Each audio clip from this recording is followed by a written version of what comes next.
અત્યારે આ મનાવવામાં આવી રહી છે।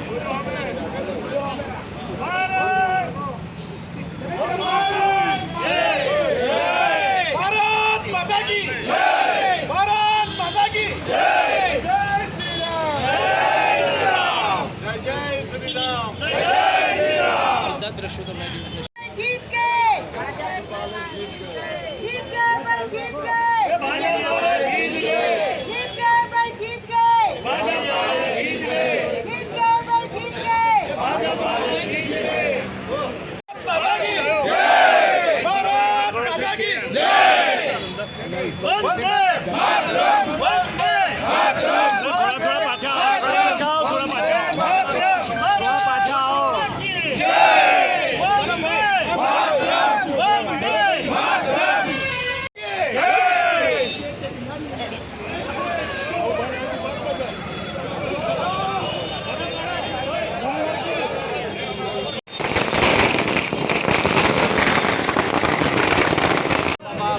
झंडा भी नीचे रखो।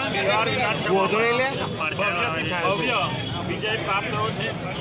એનડીએની સરકાર જ્યારે ફરી બનવા જઈ રહી હોય ત્યારે આદરણીય પ્રધાનમંત્રી નરેન્દ્રભાઈ મોદી સાહેબના નેતૃત્વમાં ભારત દેશની 140 કરોડ જનતાને જે અતૂટ વિશ્વાસ દેશને સુરક્ષિત રાખવા માટે રાષ્ટ્ર માટે જ્યારે પ્રધાનમંત્રી નરેન્દ્રભાઈ મોદી સાહેબ કામ કરતા હોય આપણા ગૃહમંત્રી અમિતભાઈ શાહ સાહેબના નેતૃત્વમાં બિહારમાં ખૂબ ભવ્યથી ભવ્ય વિજય થયો છે।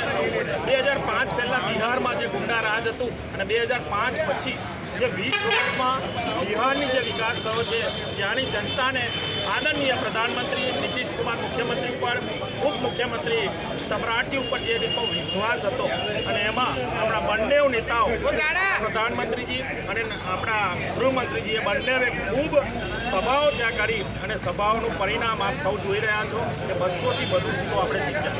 ત્યાં આગળ મહિલાઓએ ખૂબ મોટું મતદાન કર્યું છે। મહિલાઓને એક જ વસ્તુ હતી કે ભાઈ પ્રધાનમંત્રી નરેન્દ્રભાઈ મોદી સાહેબ હંમેશા દેશના પ્રધાનમંત્રી બન્યા રહે અને પ્રધાનમંત્રી જે રીતે દેશનો વિકાસ કરી રહ્યા છે વિકસિત ભારત જે રીતે બનવા જઈ રહ્યું છે જે રીતે બિહાર પણ વિકસિત બને ત્યાં વૈશાલી લોકસભામાં 6માંથી 5 સીટો એનડીએને ભાગ આવી છે। એનડીએ જીત્યું છે।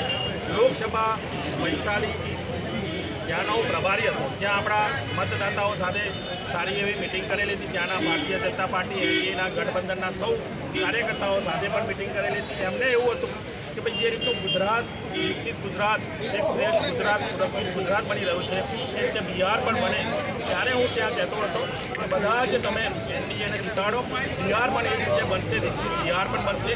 આદરણીય પ્રધાનમંત્રી નરેન્દ્રભાઈ મોદી સાહેબે ઘણી બધી યોજનાઓ બિહારમાં મૂકી છે એનું પરિણામ આવ્યું છે અને ભવ્યથી 200થી વધુ સીટો 243માંથી જીતવા જઈ રહ્યા છે।